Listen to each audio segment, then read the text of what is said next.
Bonsoir à tous et bienvenue sur Monaco Info. Je suis ravi de vous retrouver. Voici les titres qui seront développés dans cette édition. Nous parlerons tout d'abord du vaccin en principauté. C'est en cours pour le moment pour les plus de 75 ans. Ensuite, pour les plus de 65 ans et ainsi de suite. Vous découvrirez toutes les modalités concernant la vaccination. Avec nous, le conseiller technique au département des affaires sociales et de la santé, Christelle Malgherini. Nous écouterons le témoignage de nouveaux vaccinés et nous vous avons demandé à ce sujet si vous étiez prêts à franchir le pas. La réponse dans ce journal. Les fêtes de fin d'année ont été plutôt calmes finalement, puisque le réveillon s'est déroulé logiquement en petits groupes. En revanche, la police a été particulièrement sollicitée. C'est ce que nous verrons avec le directeur de la Sûreté publique. Richard Marangoni nous fera le bilan du réveillon. Nous vous proposerons une visite guidée d'un appartement témoin d'opérations immobilières et domaniales à Picarrera, qui touche à sa fin.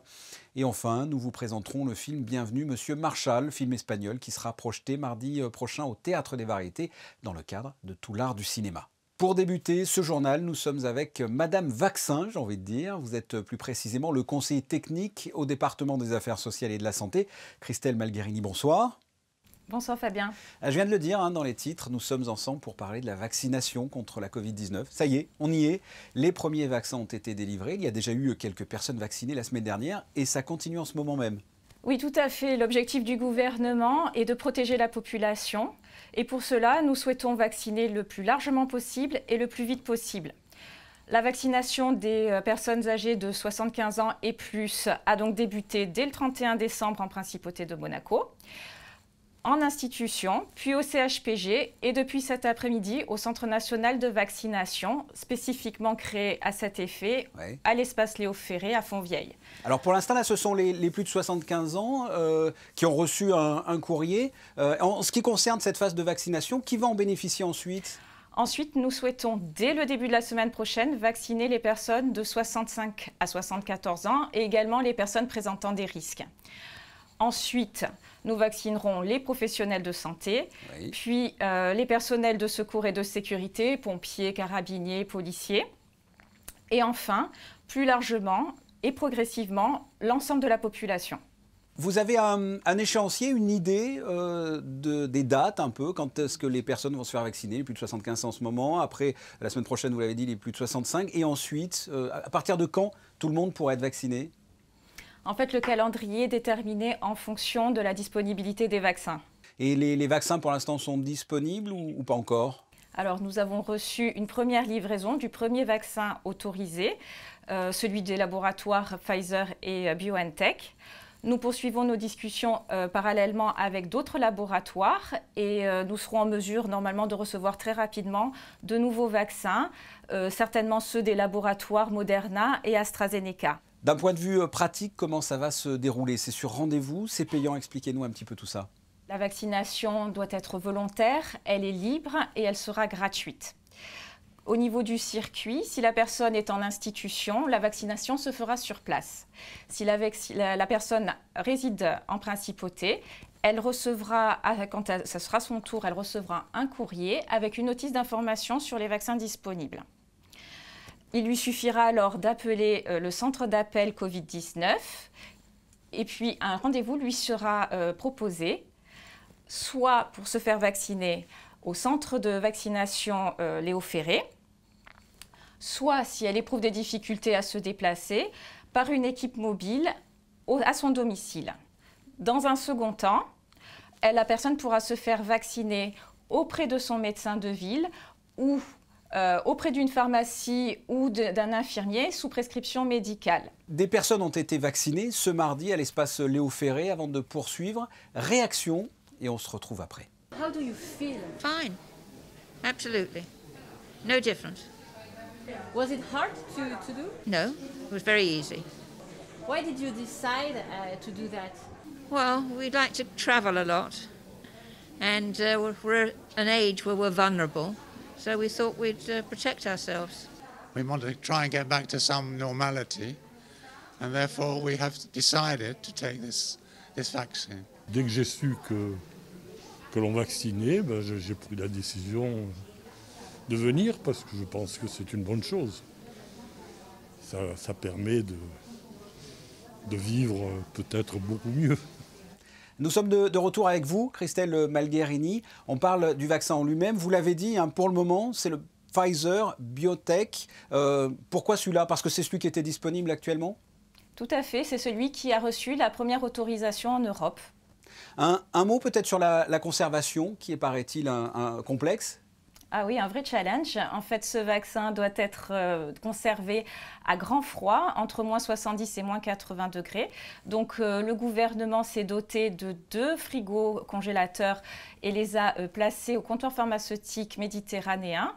Et donc, c'est notre lieu de stockage pour ces vaccins Pfizer. Puis ensuite, pour les autres vaccins également, le comptoir pharmaceutique sera notre lieu de stockage. Christelle Malgherini, la question que beaucoup de personnes se posent en ce moment, c'est: faut-il se faire vacciner ou pas? Quel message vous voulez faire passer à toutes les personnes qui doutent, qui ont peur de franchir le cap? Il faut se protéger, il faut protéger les personnes les plus vulnérables le plus vite possible, puisque ce virus continue à circuler de façon très active. Et la vaccination est notre espoir et une solution pour la population. Christelle Malgherini, merci. Merci, à bientôt. À bientôt. On ne referme pas tout de suite le dossier vaccination. On vient de parler à l'instant du doute, des hésitations à se faire vacciner. Et vous, êtes-vous prêt? Vanessa Dessier est allée dans les rues de Monaco pour vous poser la question. Je fais confiance à la science et je fais confiance aux autorités. Je suis juste en bonne santé, donc je sens pas le besoin d'y aller, de faire vacciner. De toute façon, si ça peut être un moyen de protéger le reste des gens, ça reste la meilleure solution qu'on a pour le moment, donc voilà, je le ferai. Je suis prêt à me faire vacciner si on a des résultats positifs, c'est-à-dire qu'on a des bons retours. Moi, je considère que les patients actuellement qui se font tester, c'est un peu des cobayes en fait. Je suis mitigée. Pour les personnes âgées, les personnes à risque. Après, oui, il y a suffisamment de recul, je pense, mais je ne sais pas encore. Pour en finir avec cette pandémie. Et on a été vaccinés pour des vaccins tant petits, donc ça devrait être obligatoire. Ouais. On referme cette page vaccination, mais nous restons quand même dans le cadre de cette crise sanitaire. Alexandra Pani, bonsoir. Avec de nouvelles annonces aujourd'hui du gouvernement. Bonsoir Fabien, effectivement, à l'occasion de la conférence de presse sur la vaccination en principauté, le ministre d'État a souhaité apporter quelques précisions concernant des nouvelles mesures qui seront appliquées dès ce soir. Et en premier lieu, la suspension pour 3 semaines des activités sportives en intérieur et scolaires. Seule exception, le sport professionnel. On écoute le ministre d'État sur ce changement de décision alors que les salles de sport venaient d'être autorisées à rouvrir leurs portes il y a une quinzaine de jours. Nous sommes dans une situation qui nécessite parfois de faire des marches en avant et d'autres fois des marches en arrière. Il faut s'adapter à la situation et aucune situation n'est figée. Et si nous avons décidé de fermer, ce n'est pas de gaieté de cœur, c'est parce que nous pensons qu'il y a des risques compte tenu du phénomène de recrudescence de l'épidémie. Quand nous avons décidé de rouvrir les salles, nous étions vers le 15-20 décembre, où la situation s'était considérablement améliorée depuis le début du mois de novembre. La suspension donc des activités sportives en intérieur pour une durée de 3 semaines minimum. Le ministre d'État a également recommandé le télétravail pour toutes les entreprises et services qui peuvent le mettre en place pour réduire bien entendu les déplacements au sein de la principauté. Et Alexandra, on en profite pour rappeler les mesures qui ont été prises le 2 janvier concernant les restaurants de la principauté.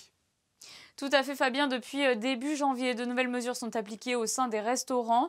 L'accès est strictement limité aux personnes justifiant d'une résidence ou d'un travail à Monaco. Aussi bien pour le déjeuner que pour le dîner, il ne sera donc plus possible de vous rendre dans un restaurant monégasque si vous ne pouvez pas fournir une pièce d'identité monégasque, une carte de séjour ou un permis de travail et carte d'étudiant.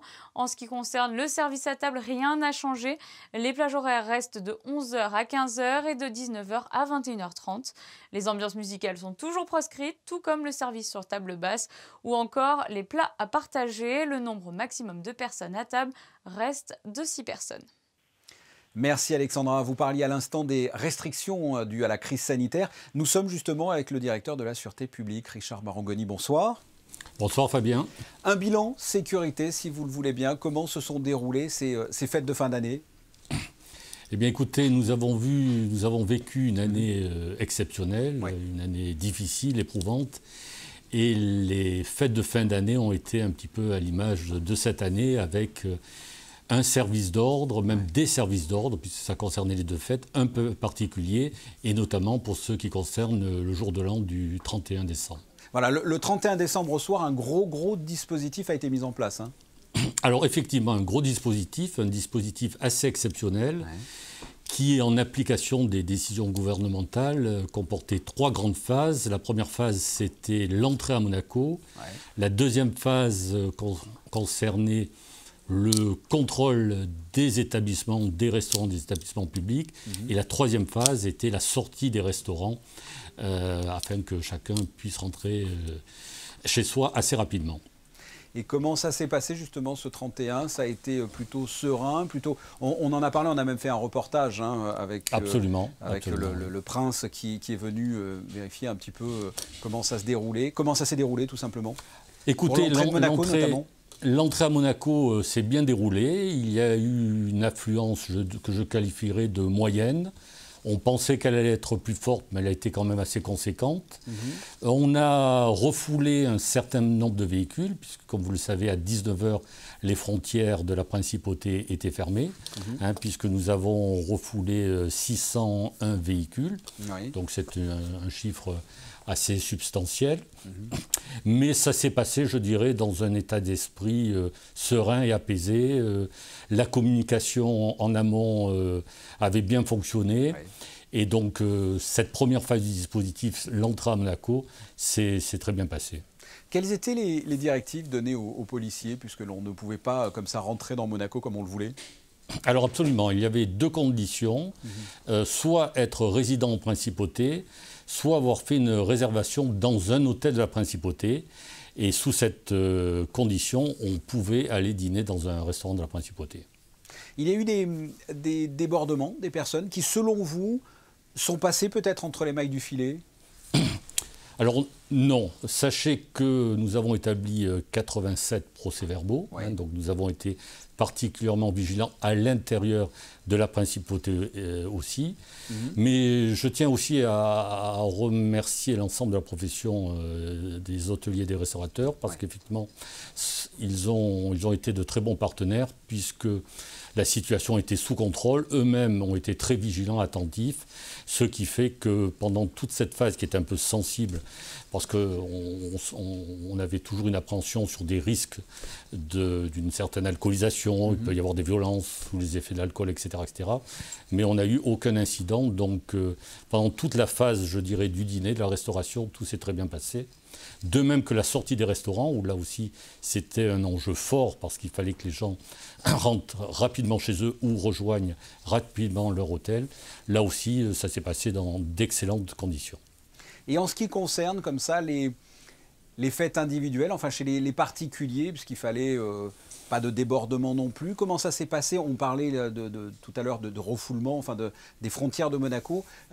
Comment ça s'est passé à l'intérieur ? Est-ce qu'il y a eu des débordements, des personnes qui ont fait des fêtes à 40 à l'intérieur ? Comment ça s'est passé ? Alors effectivement, vous avez raison, parce que c'était un objectif aussi sur le plan de l'ordre public.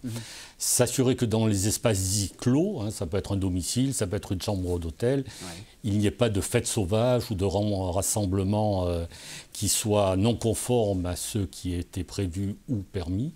Donc dans ce cadre-là aussi, je dirais que nous n'avons pas eu de soucis majeurs. Pour être tout à fait franc, on a eu 2 départs de feux d'artifice, mais qui ont été rapidement maîtrisés, et les personnes résidentes ont compris que bien sûr elles étaient en infraction et que ça n'était pas opportun.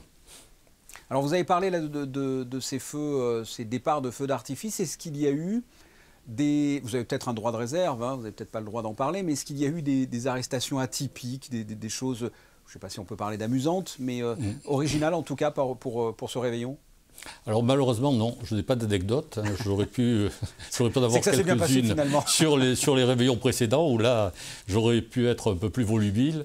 Mais là, ce n'est pas que je veux cacher quoi que ce soit, mais c'est qu'effectivement il n'y a rien eu, puisque sortie des restaurants à 22h30, à 23h, eh bien, nous étions de toute manière déjà sous couvre-feu, donc tout le monde était rentré chez soi, donc la ville était particulièrement calme, et à ce niveau-là, donc on a eu, hormis ce que je vous évoquais évoqué précédemment, aucune intervention à faire. Donc malheureusement, je n'ai pas d'anecdote un peu croustillante. Voilà, mais ce qui est positif, c'est de voir que la population comme ça est plutôt sérieuse ici en Principauté. Absolument, absolument. Et ça, je pense qu'il faut le souligner. Je parlais des restaurateurs, des hôteliers, mais aussi bien les clients, enfin, les gens qui se sont déplacés ou qui sont venus se restaurer lors de cette soirée ont été raisonnables. Le message était bien passé et ont fait preuve d'un grand respect des règles. Richard Marangoni, merci. On passe à un autre sujet. L'opération immobilière et domaniale Picarera touche à sa fin. La visite d'un appartement témoin a été organisée ce mardi en présence des membres du gouvernement et du président du Conseil national. Vanessa Dessy et Lionel Bernardi étaient sur place. Il s'agit de la première opération publique certifiée bâtiment durable méditerranéen réalisée en Principauté. Composé de seulement 14 appartements répartis sur 7 étages, ce petit immeuble équipé de panneaux photovoltaïques sur le toit répond aux enjeux environnementaux actuels. Une construction durable qui intègre le principe de conception bioclimatique. Ce sont des appartements qui sont traversants, qui favorisent un mouvement de l'air et donc une bonne qualité de l'air dans les appartements. Il y a également une centrale climatique à haut rendement qui fait qu'effectivement la qualité de l'air est très bonne et l'appartement n'a pas besoin d'être climatisé. Et également des LED bien sûr dans tous les appartements qui va également dans le sens d'une transition énergétique. Le dossier logement constitue une priorité pour le gouvernement princier. Cette opération est inscrite au plan national pour le logement des Monégasques. Je pense que c'est important en effet dans le cadre du plan national pour le logement de montrer dès l'année 2020 des réalisations concrètes. C'est un petit immeuble, c'est ce qu'on appelle une opération domaniale intermédiaire. Ils sont tous attribués aujourd'hui, ils ont fait l'objet donc d'une commission d'attribution le 3 novembre dernier. L'immeuble a fait l'objet d'un récolement au milieu du mois de décembre. Avant la livraison de Testimoniaux 2 à horizon 2024, cette opération était très attendue en Principauté. On le voit de nos propres yeux et c'est bien d'aller sur le terrain pour s'en rendre compte. On est aujourd'hui avec une nouvelle livraison d'appartements. Cette fois, c'est un petit immeuble qui est au cœur de la ville, au cœur de Monte-Carlo, avec que des 2 pièces. Donc ça va satisfaire tous les jeunes, notamment qui attendent. Et puis les couples, tout simplement, qui attendent aujourd'hui un appartement. C'est la première fois qu'on lise des appartements domaniaux, depuis très longtemps, en tous les cas, avec les cuisines. Et ça, c'est une décision conjointe Conseil national et gouvernement. Ça permet d'accélérer l'entrée dans les lieux pour les occupants, donc je crois que c'est un vrai point positif. Le prochain programme de bâtiments durables en Principauté concernera la villa Carmela dans le quartier de Saint-Roman. Alexandra, on vous retrouve pour une solution pratique après ces fêtes de Noël. Vous faites peut-être partie de ceux qui ont fait un magnifique sapin pour ces fêtes de fin d'année et vous avez du mal à vous en séparer, Fabien. Jusqu'au 31 janvier, la SMA a mis en place dans 12 secteurs des enclos à sapins. Ces enclos permettent de récolter les sapins naturels, attention, pour leur donner une seconde vie et les transformer en compost. L'an passé, l'opération a permis de récolter plus de 1000 sapins pour créer environ 2,6 tonnes de compost. Nous vous proposons une idée de sortie pour ce week-end. Effectivement, Fabien, c'est un artiste que nous suivons régulièrement sur Monaco Info. Nicolas Gelmoni débarque sur l'esplanade du Grimaldi Forum avec ses acolytes de la compagnie The Black Cat Cabaret pour un spectacle de cirque contemporain, mélangeant acrobatie, danse, comédie, théâtre, chant et bien sûr musique live. Créé initialement à Londres en 2018, 5 représentations sont prévues ici à Monaco, vendredi à 20h, samedi à 17h30 puis 20h et dimanche à 15h30 et 17h. La billetterie est ouverte sur le site 8stars.mc. On part en mer, Alexandra, vous nous en parliez hier. Boris Herman a enfin passé le Cap Horn cette nuit, mais non sans difficulté. Tout à fait, c'est le 10e à avoir passé le fameux cap pour cette édition 2020. Le 10e, ce qui veut dire que depuis hier, le skipper de Sea Explorer a perdu 2 places. Il a effectivement perdu beaucoup de temps à cause d'une avarie sur son bateau. La grand voile s'est déchirée, on l'écoute.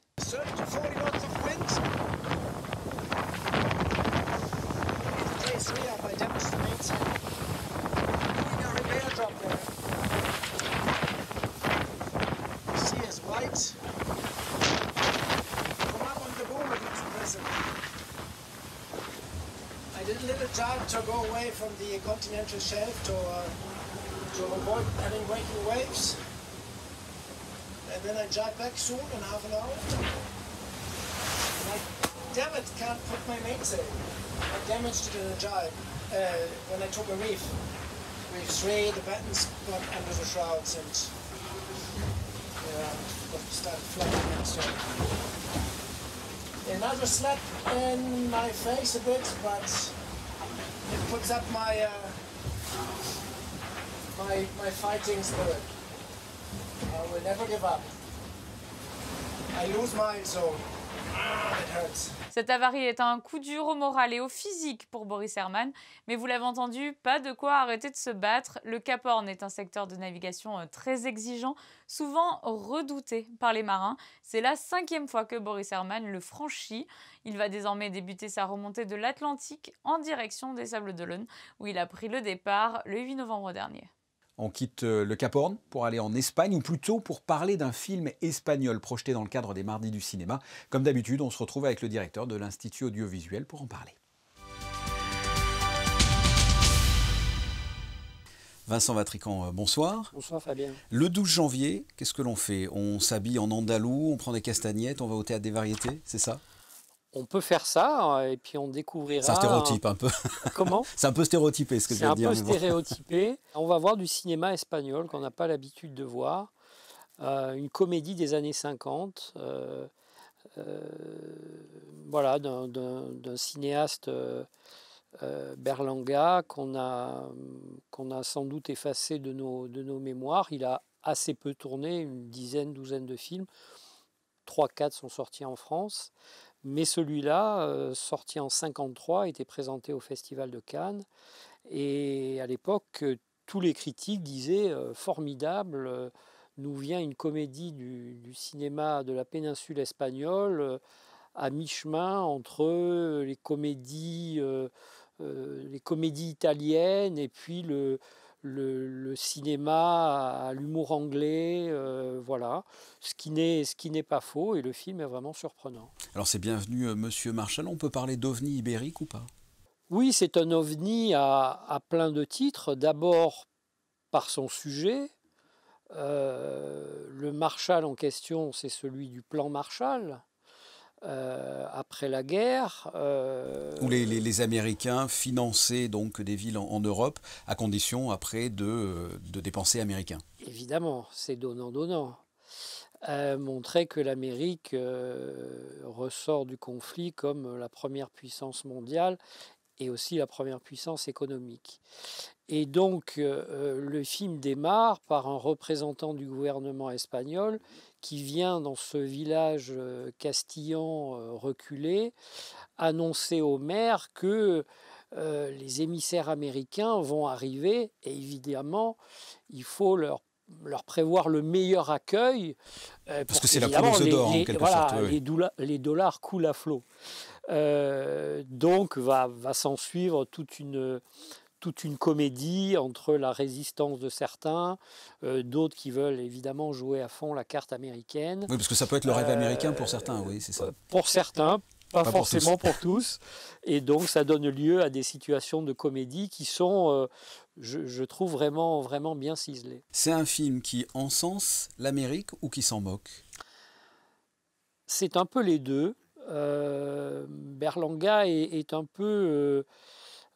assis entre deux chaises, c'est un peu d'ailleurs le profil des quelques films qu'on connaît de lui. Voilà, il est né, enfin son cinéma est né dans une période quand même très troublée de l'histoire espagnole, le franquisme, auquel il a plutôt adhéré, ou en tout cas tourné pendant le régime franquiste, tout en se détachant quand même des habituels films qui étaient évidemment à la gloire du régime. Oui, parce que c'est un peu une satire aussi sur l'Espagne. Oui, voilà, c'est quand même plutôt dans le registre de la satire, notamment des notables qui essayent de de faire croire à la population les bienfaits de l'Amérique. Évidemment, ça va se retourner contre eux. Donc c'est quand même un film relativement satirique. Voilà, allez voir Bienvenue Monsieur Marchal le 12 janvier au Théâtre des Variétés. Merci Vincent Vatrican. Merci Fabien.